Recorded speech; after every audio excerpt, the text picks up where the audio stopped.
हमारी खुदावंद यीशु की अंजील मुकद्दस मरकस के मुताबिक उसका दूसरा बाब 18 से 22 आयत तक। एक दिन यूहन्ना के शागिर्द और फरीसी रोजे से थे।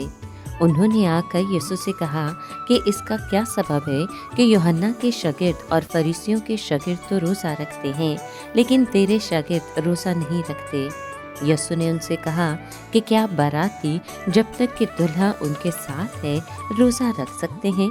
जब तक कि वो दुल्हा के साथ है वो रोज़ा नहीं रख सकते। लेकिन वो दिन आएंगे जब दुल्हा उनसे जुदा किया जाएगा, उस वक्त वो रोज़ा रखेंगे। कोरे कपड़े का पैबंद पुरानी पोशाक पर कोई नहीं लगाता, नहीं तो नया पैबंद उस पुरानी में से कुछ खींच लेगा और वो ज़्यादा फट जाएगी।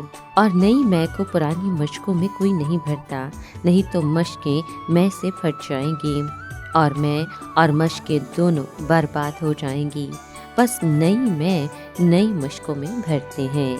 पाक कलाम के पढ़े और सुने जाने पर खुदावंद की बरकत हो, खुदा का शुक्र हो।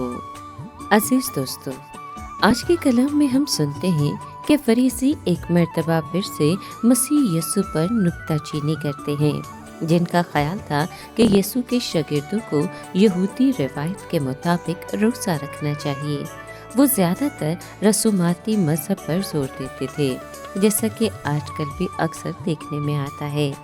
यीशु ने उन्हें बताया कि वो दुल्हा है और जब तक वो अपने दोस्तों के साथ है वो रोज़ा नहीं रख सकते। यीशु ने अपना बयान जारी रखते हुए कहा कि वो रिवायतों को पैबंद लगाने नहीं आया, बल्कि तमाम चीज़ों को नया बनाने आया है। और फिर यीशु ने 2 मिसालें भी दी कि कोई शख्स पुराने कपड़े पर नए कपड़े का पैबंद नहीं लगाता, क्योंकि कपड़ा सुकड़ जाता है और फिर चादर और भी ज़्यादा फट जाती है। इसी तरह लोग नई मै को पुरानी मशकों में नहीं डालते, और अगर वो ऐसा करेंगे तो मशकें फट जाएंगी और मै बह जाएगी और मशकें किसी काम की नहीं रहेंगी। इसीलिए लोग नई मै को नई मशकों में डालते हैं और यूँ दोनों चीज़ें खराब नहीं होती।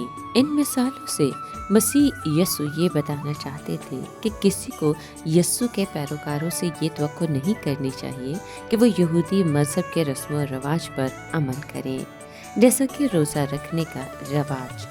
यीशु मसीह एक ऐसे मजहबी निज़ाम को कायम रखने के लिए नहीं आए थे जो इंसानी रवायतों की वजह से बिगड़ चुका था और जल्द तर्क किया जाने वाला था।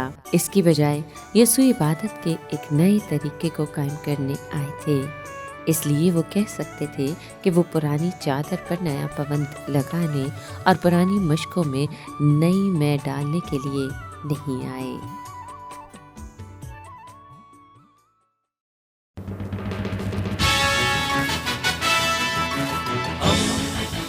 दोस्ती का पैगंबर, रेडियो वेरितास एशिया।